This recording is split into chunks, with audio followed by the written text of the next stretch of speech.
The gleaming showroom of Meridian Luxury Motors reflected harsh fluorescent light off polished exotic cars. Lorraine Harper moved quietly between the sleek machines, her worn sneakers squeaking occasionally on the immaculate floor. Her simple white t-shirt and faded jeans contrasted sharply with the opulence surrounding her. At the far end of the room, sales manager Ethan Parker adjusted his designer tie while eyeing the casually dressed woman with thinly veiled disdain. "Another daydreamer," he muttered to a colleague. "I haven't hit quota in 2 weeks, and I'm wasting time with window shoppers." When Griffin, a new salesman, approached Lorraine, Ethan quickly intercepted. "Can I help you find something?" he asked with practiced insincerity, his gaze lingering on her well-worn shoes. "I'm interested in the Indigo Coupe," Lorraine replied, nodding toward the midnight blue vehicle on the central platform. Ethan's smile tightened. "That's a limited edition, only 15 manufactured. Perhaps our used car lot down the street might be more suitable?" Before Lorraine could respond, the doors swung open as a couple in designer clothes entered. Ethan's demeanor transformed instantly. "Excuse me," he said, barely glancing at Lorraine. "The Riveras have arrived. Griffin can assist you with a brochure." As Ethan escorted the Riveras directly to the Indigo, Lorraine watched him ceremoniously open the vehicle's door, the same car he'd claimed was available by appointment only. "I'm sorry about that," Griffin said quietly. "Would you like me to tell you about the Indigo?" "That would be nice." Lorraine nodded, noticing how Ethan periodically glanced over with irritation. When she approached the Riveras and Ethan again, expressing her continued interest, his facade cracked. "Look," he hissed, pulling her aside. "This isn't a department store. These vehicles cost more than most houses. You're wasting my time and embarrassing yourself." Several customers turned to watch the confrontation. "I'm prepared to make a cash purchase today," Lorraine stated evenly. Ethan laughed, a sharp sound that echoed across the showroom. "This isn't a yard sale. People who can afford $250,000 cars don't dress like that." His dismissive gesture spoke volumes. "My money is as good as anyone else's," she replied, her voice quiet but firm. Ethan loomed over her.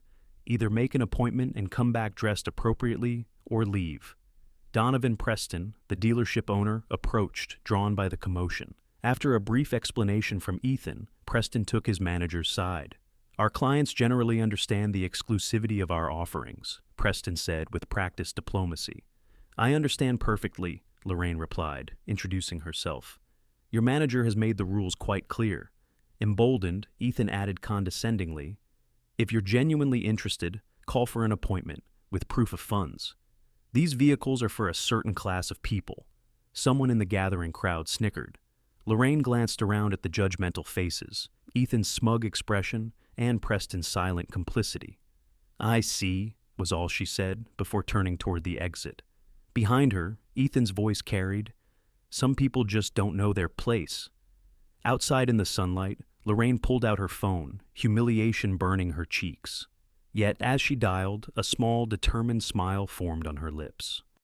The next morning, Ethan breezed into the dealership, yesterday's incident already an amusing anecdote he'd shared over drinks with colleagues. During the staff meeting, he emphasized qualifying customers properly. "We serve a specific clientele. It's not elitism, it's efficiency," he told his team, while Griffin sat silently, uncomfortable. At precisely 10:17 a.m., the distinctive purr of an extraordinary engine silenced all conversation.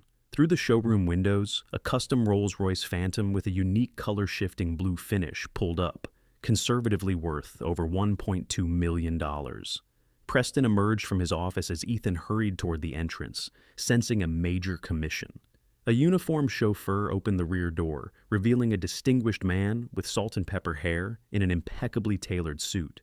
"Welcome to Meridian Luxury Motors," Ethan said, reaching him first. "Ethan Parker, sales manager. It's truly an honor." The man regarded him with an unreadable expression. "Wesley Harper," he said, shaking Ethan's hand firmly. The name sounded vaguely familiar to Ethan, but he couldn't place it. "What brings you to our showroom today? Perhaps I could show you our newest arrivals." Wesley raised his hand slightly. "Actually, I'm here about the Indigo Coupe. My wife was here yesterday expressing interest in it." Ethan's professional smile remained intact despite his confusion. "I don't recall." Perhaps one of my colleagues assisted her? No, Mr. Parker. You assisted her, or rather, refused to. Lorraine Harper, jeans and a white t-shirt. You suggested she might prefer used cars. The blood drained from Ethan's face as Preston approached. Is everything all right? Preston asked. Mr. Preston, Wesley acknowledged. I was explaining that my wife came yesterday to look at the indigo as a gift for her sister. The way she was treated was deeply disappointing. I'm very sorry to hear that, Preston replied, growing concerned. Your sales manager stated that people like her don't belong here, based solely on her clothing. The showroom fell silent as onlookers gathered. Mrs. Harper was treated poorly, Griffin unexpectedly confirmed. She was polite and clearly stated her interest, but was repeatedly dismissed because of her appearance. Wesley continued calmly. My wife founded and runs the Harper Foundation for Children with Disabilities. She's raised over $50 million for specialized medical equipment and educational programs. Preston had gone noticeably pale. Lori chooses to dress simply because she believes in living modestly despite our resources. It keeps her connected to the families she helps. Mr. Harper, this doesn't reflect our dealership's values, Preston insisted. Actions speak louder than mission statements, Wesley replied. Now, regarding the indigo, I'm not just here for one car. Ethan perked up slightly.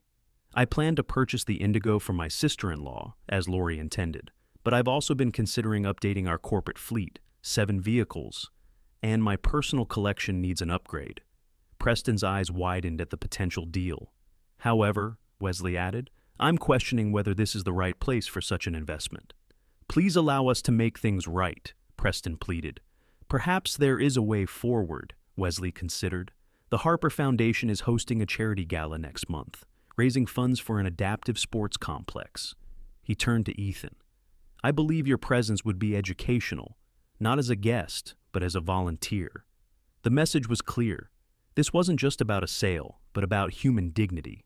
Additionally, Wesley addressed Preston, your dealership might implement training on unconscious bias. Absolutely, Preston agreed eagerly.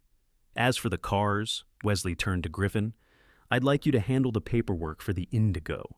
As Wesley and Preston headed toward the office, Ethan remained frozen, his perfectly ordered world upended. 1 month later, Ethan stood at the entrance of the Harper Foundation gala in a staff uniform rather than his usual sales suit, helping a boy in a wheelchair. What had begun as professional penance had unexpectedly transformed him. Lori approached, elegant in a simple blue dress. How has the experience been? She asked. Humbling, he admitted honestly, and necessary. It seems Thomas has taken a liking to you, she noted, nodding toward the boy. He's teaching me adaptive basketball, says my technique is awful. Lori laughed genuinely. He's an honest coach. Mrs. Harper, Ethan said seriously, I know I've offered an official apology, but I need to say it directly. I'm truly sorry. There's no excuse. You're right, there isn't, she agreed without malice. The question is, what have you learned? That worth isn't determined by appearance or possessions, he reflected. Everyone deserves respect until proven otherwise, not the other way around. Wesley joined them, placing a hand on his wife's shoulder. I've heard you've become quite involved with the adaptive sports program, he noted. Yes, I've decided to continue volunteering even after the required period ends, Ethan replied. And I've been working with Mr. Preston on revamping our customer approach. I'm glad, Wesley said, surprising him by adding, that corporate fleet I mentioned still needs updating. Perhaps you could handle that. Gratitude washed over Ethan's face. It would be an honor. Later that evening, watching the Harpers genuinely connecting with every child and family, Ethan marveled at how profoundly his perspective had shifted. Helping Thomas after a photo session, he heard the boy say, You know what, Mr. Ethan? For a grown-up, you're pretty cool. Ethan smiled. Coming from you, Thomas, that's the best compliment I've received in a very long time. And he meant it completely.